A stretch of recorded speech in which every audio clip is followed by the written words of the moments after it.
learn. Okay, so now we're on page, just to the best of my knowledge, 146, continues the Chovos haLevavos al Tachshit, Aveisecha b'mashamotzecha me'ofnei tovosecha. Don't mistrust. Don't mistrust regarding tradition. They have regarding tradition they have handed down to you about what will be to your benefit.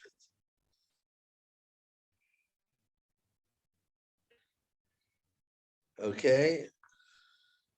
Your forefathers handed down the very best mode of living in this world as well as the best mode of preparing for the next world.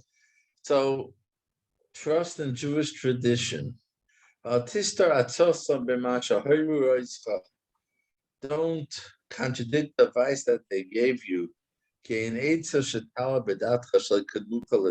there's no suggestions that may have entered your mind that they have not already considered. That's one of the logical arguments to listen and follow the Gedalim, and the Gedalim's Gedalim is, it's a bit arrogant to think that you know better. You thought of a question, you thought of an idea that they never thought. Of course, there's room for Chiddush, right? Within the boundaries of Torah. We all write Chiddush, we learn. But, every once in a while someone comes up, they have a question. This is going to already knock out the whole Torah, knock out this, knock out that. It's all been gone through already. And that's what he's saying. There's no idea, no concept, no suggestion that may enter your mind. So it's not already been considered. They evaluate the implications of every idea in terms of what is good, it might bring, or what harm it might bring. I heard that, from my Rebbe.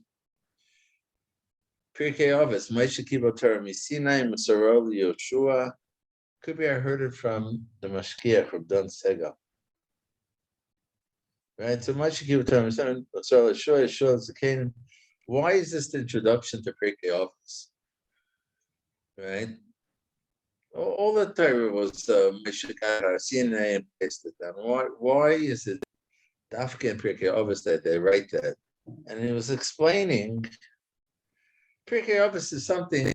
Look, you have the Chachamim of the non-Jewish Chachamim, and everyone, they could write their Pirkei Avos, so to speak, right?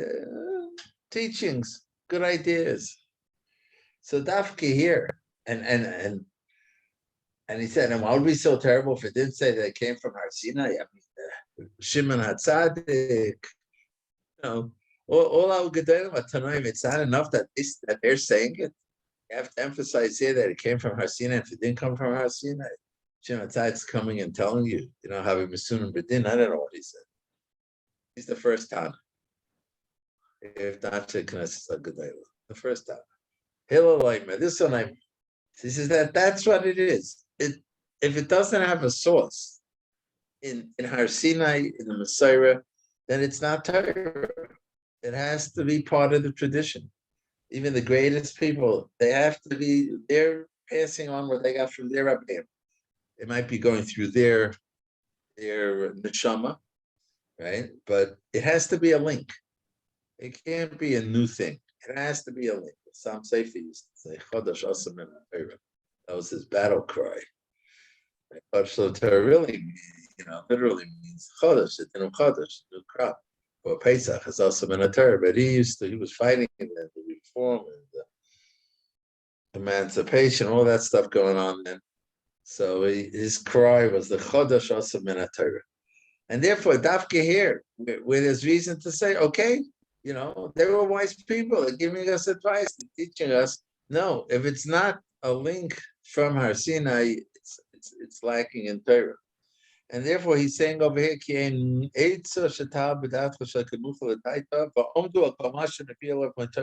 evaluated every idea of what might bring, what good it might bring, or what harm it might bring. You may initially recognize the positive aspect of an idea, but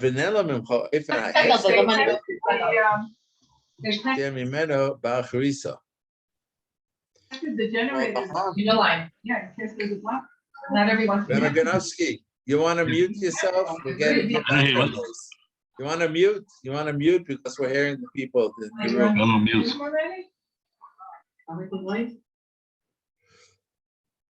Okay, so we're on page 147. You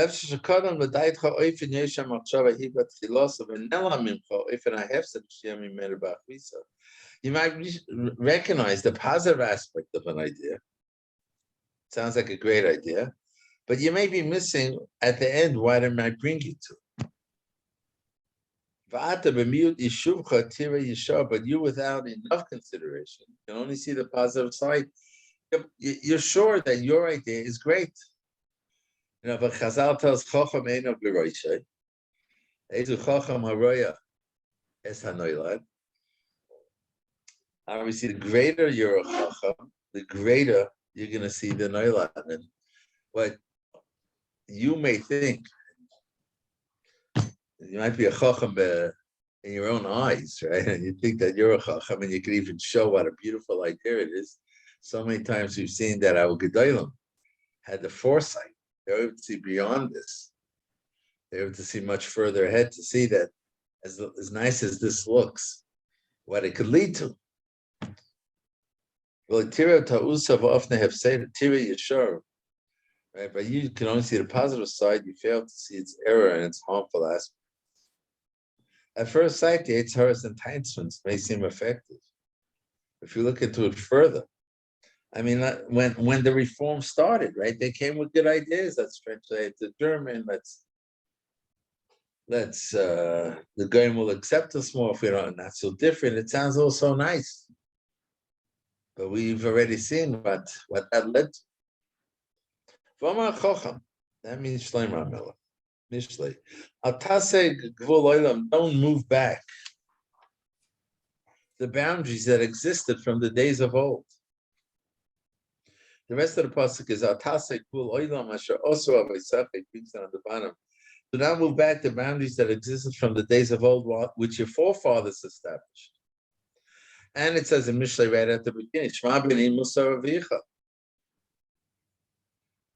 Listen, my son, to the instruction of your father. Don't forsake the teachings of your mother. I was thinking today, Rabbi Yosef, you must can help me here. This concept of Al titosh teresimecha, right? It's a din, right? You can't. You have to do your Messiah, right? You can't change minhagim, let's say.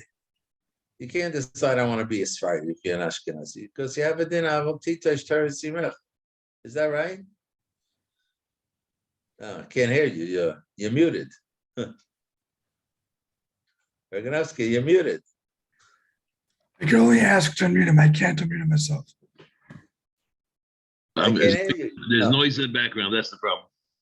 Okay, but this idea of Altita's Teres Yimecha, that they're supposed to do what you're supposed to. Right? We have a Masorah. Is that like where is the source for that? I mean, it's a pasuk in Mishlei, right? We just read it. What's in Mishlei? Yeah. But Mishlei is a halacha. Mishlei is a navi, right? Okay, but I guess the Chazal were able to go halachas from there. How do you do that? Chazal can do things, you know what I mean? I know that. I know it's not a hefka. I mean, they have to. There's halachas, the place can use it. Big shilas, especially our generation with Rabbi Tshuva, they don't have a Messiah, but they have to. But it's halachas. I was just wondering today where that. And it's Shlomo Melech says it. Shema b'nei Musar v'yichav al titaish taras yimecha. Okay. This means that the younger generation should receive and accept the traditions that were handed down to them from their fathers. And it says about someone who deviates from the customs of his forefathers. Another pasuk in Mishlei. Dar tar be'enov u'mitzay osay laruchatz. Wow, a generation as pure in its own eyes, thinks it's the right thing, and is not even washed from its childhood filth. Just throw in that. Very strong. This person still has his baby diapers burn on him. That means he's of a generation that has not even reached anywhere near where the old generation knew. And yet they have the presumption to belittle the old generation, deviate from their custom. They say, we know better. New times, we know better. This makes more sense to me. This feels good. Right? And Shlomo Melech is saying, no. You think you're clean. You think you're clean and you're mamish filthy. Omar, Dor Aviv Yekalo, generation that curses its father. That's the rest of the pasuk. Does not bless his mother. The Omar, Ayin Tilag Lov, an eye that mocks a father. Chovos Likas Aim, and scorns a mother's accumulated lore. The ravens of the stream will gorge it out, and the young eagles will eat it.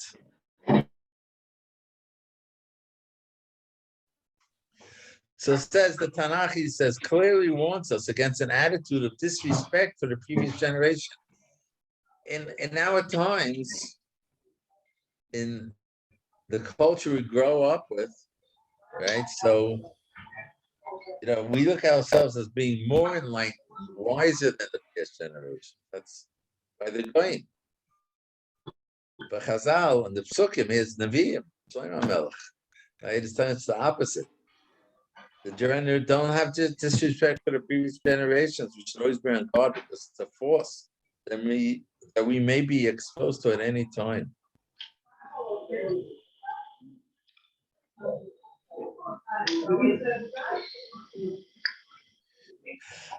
Im tire lekabel atzmacha mitoisefes reshus b'mitzvos. Here, this is going beyond strict requirements, going beyond the letter of the law. If you would be permissible, if you choose to take upon yourself optional additions to the mitzvahs, to the extent you are able to, after you fulfilled your required obligations and mitzvahs, before you take on extra, before you go beyond the letter of the law, you got to do the law, says the Chovos. The Avas Chesed, by a love of piety, such as if you want to do more kindness than the Torah requires of you. This also assumes that the stringencies make sense to you. And are far from being influenced by your wrong-headed desires. This is like a big insight, he's saying, right? We always have to remember that we have our taivas and we have our desires, and what we think is objective thinking is only someone who spent his whole life, so to speak, learning Muslim, being 100% honest with himself. You see, he makes no excuses for himself, doesn't rationalize. When I went to school, once upon a time, I went to school, and they have this thing called defense mechanisms. I think there was 12 defense mechanisms. And they said every person needs to use them, otherwise you go crazy. As they were saying, you can't be really honest. If you're too honest, you're going to self-destruct. And to a great extent, it's true. They never met one of our Gedolim. They never met a Rav Shach. They never met a Rav Moshe. They never met Rav Chaim. People who spent their whole lives not using defense mechanisms, being starkly honest, gruelingly honest, no excuses given. So when they say something, it's pure seichel, pure intellect, pure objectivity, and like he said before, it has the aspect of Ezu Chacham Harelis Anoilad. They could see one generation later, they could see where it could go even generations later. But us regular people, at least me regular people, we're not. We're under the influences of all kind of Shevat, all kind of desires and wants, and we think we're being objective, and we're not. That's what he's saying over here. That after,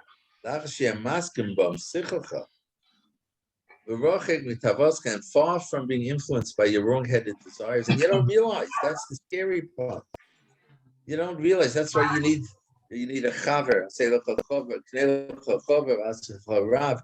You need these people because as far as in relation to you, they're objective much more because they're another. You need people who could you can bounce off ideas, who could tell you no, you're fooling yourself. Whether it's for a personal Kabbalah, a personal thought, a personal decision, they could show you how you're making a mistake, it's wrong, how it could lead you to other things.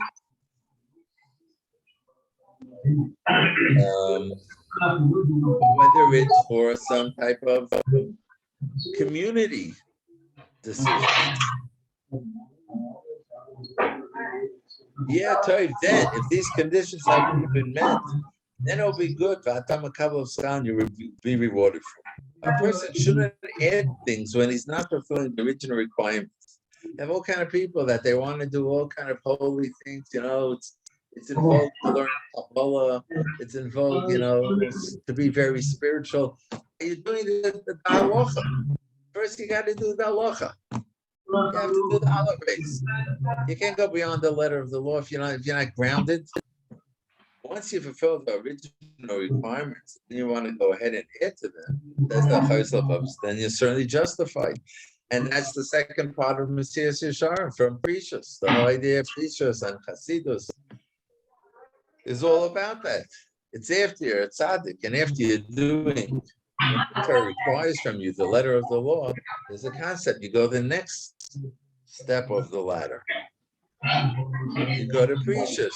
Now you're already doing things that you understand that's the Rotz in Hashem, even though it's not in black and white.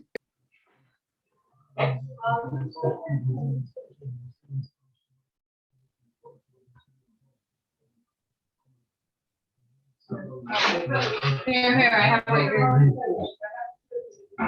Fur coats. Oh, says Miller. Be careful about adopting stringencies because they have to make sense to you after carefully thinking them through. There's always the possibility that you're going the wrong way because you're listening to your emotions instead of your mind. And he gives two examples here, fur coats. Some people have misguided pity on animals. So they decide to campaign against the wearing of fur coats. Such activities in themselves are not logical because the Torah gave men the right to make use of animals. Thus, you're permitted to ride a horse. The horse has no right to claim. You can't sit on him. Hashem created the horse and gave you that right. Man has the right to use animals for their fur and for any other reasonable purpose because that is why they were created. The purpose even includes killing the animal if that act is necessary to get the benefit in which man is entitled. Shalom Simcha. Of course, man is encouraged to avoid causing unnecessary pain to an animal. When I was younger, I remember they did a heart transplant from a monkey to save a person. Obviously, the monkey died, right? And there was such an uproar by the, save the monkey thing. It just happened that someone survived a heart transplant from a pig, no? Now they just did that. Now they're just doing that, right? But there was such not only that, they're artificially growing the heart, the pig. They're like injecting. Right. There's no snow anyway. What do you mean? Right. There's no But snow. there's no snow. Snow outside. But I remember the liberals, they were up in arms. They wanted to force on these doctors and everything, like, how dare you? Who gives you a right? Who says you're better? The Torah says that the animals are there for our use. I keep on thinking about what you said. You quoted from your brother. I forget what was going on, particularly. It was like last year or a year and a half ago. Something else crazy was happening, and your brother said, "Listen, if you don't have a Shulchan Aruch, then you could start going, but we have a shul, so we don't, right? you don't know Right. what's right and what's wrong without a Shulchan Aruch. Some vegetarians prefer to avoid meat for health reasons. Okay. But a vegetarian refuses to eat meat because he has pity on animals. As a matter of principle, is an atheist. Oh, it's Hashem something said funny. openly. What's that? Every week, for one of my classmates, he asked me to print out Rabbi Victor Miller on the Parsha. I always Yeah. just read the back. He has a question and answer Right. thing. So I think 2 weeks ago, 3 weeks ago, someone asked him, he's like, should I eat meat every day? Is it good? He gave he said, there's a lot of different opinions on what's healthy, what's not healthy. You have to do your research. That you have to eat to be healthy. That should be the number one goal of Right. eating.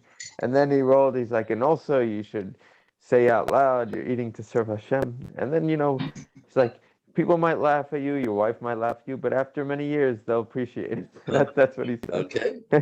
But he said the whole objective of eating, he didn't say eat meat, don't eat meat. He said, figure out what's healthy. Figure out what's healthy. Hashem's right. If a person doesn't believe Hashem said that, he's not a believer in the fundamental teachings of the Torah.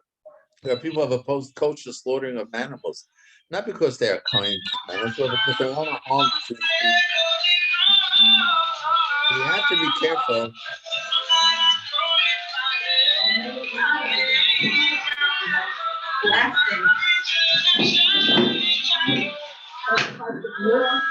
Want to mute him? Mute him. No. So you have to be careful that your surface attitude of kindness is not actually a means of covering up an attempt to harm another person. There's a tshuva from Ramosha about women wearing tzitzis. Is it okay for a woman to wear tzitzis? And he writes, if the woman's wearing the tzitzis because she's inspired, she knows the mitzvah, she's not mechuyev. It's a mitzvah shasayzman grama for whatever reason, and she's not chayiv, but she's inspired. So then that's fine. Just like women take lulav, and women go to hear shofar, even though they're not chayiv, that's okay. But if she's putting on the tzitzis because, what do you mean? A woman? I mean, I'm the same as a man. Why should I? Then he says, then she's a kafir, and ain't because the Torah said differently. The Torah said that a man's chayiv in these mitzvahs and a woman isn't. And you're arguing on that premise, then that's what it says in Pirkei Avos. That's what it says, I don't know, Parshas Chelik. If you don't believe even one word of the Torah, then you're a kafir. And that's what he's saying up here. If you want to be a vegetarian because it's healthy, because you feel you've done your research, like you say, and you think that eating cucumbers and carrots is more healthy than eating meat, that's okay. But if you're going to be a vegetarian because the poor animal, who gives me a right to kill the animal? Who said the animal's better than me? Then you're a kafir. Rabbi Berry once had, in the old days when they used to send, Schuster and what was the other guy? You're muted. Yeah. Yeah, I forgot. I'll remember his name. Jeff something. Jeff Seidel. They would send people to say he had this boy and his girlfriend came for Shabbos morning. And this boy was like going on and on, that animal, who gives you right to eat meat, and animals, who says you're better than the animals. Rabbi Berry told me, he said, this is my Shabbos meal. I don't have to listen to this garbage, So he turns to the guy and he says, well, what's going to happen one day if your daughter comes home and says she wants to marry a cow? Are you going to let her marry a cow? Right? It's all the same. So he said he saw that the girl was looking at this guy. Okay, what are you going to answer that? And the guy was forced in a corner. He had to say, yeah, that's what she wants to do. That's fine, But everyone knew that he just had to say it because otherwise he had to admit that his whole shita was wrong, that there is a difference between animals and people. But that's a very, we don't realize that these things are trade. It's treifin. And if you don't believe in one letter of the Torah, say it wasn't given Har Sinai, so you don't have a chelik in haLevavos. If you're saying the Torah says, give us mitzvahs of shechita, allowed us, right? By Noach, it says you're allowed to eat meat, If you say you're not allowed to, because who says that? And you're not a Maimon. You're not a Maimon. So again, like you said, if you say I don't eat meat because it's not good for me, I feel too tired at the end of the meal. It's heavy. It's I don't know, fatty foods, not healthy, cholesterol. Okay, okay. Yeah, So for there's a you, you lot can't. of studies. I mean, That would, that, I'm just saying if that's how you yeah, feel, okay. But if you say it not because who not gives really you a right? vegetable based, more vegetable based diet. Again, like that. That's what a lot of people are saying. Okay. But Oh. if you say that Rashi says your main right. You by the should eat sloth, uh yeah, bread, lechem lasova, and meat. What was it? Meat latevon for as the main dish. I is don't meat, know. Forget it what it says was. bread. I mean, it's Okay, not. That's not the. so But in any case, that's what you can't. You have to be careful to when you create up new shitas and new concepts, new ideas. That it might be against Torah. Okay, we'll continue tomorrow. that's Hashem. it. Okay, just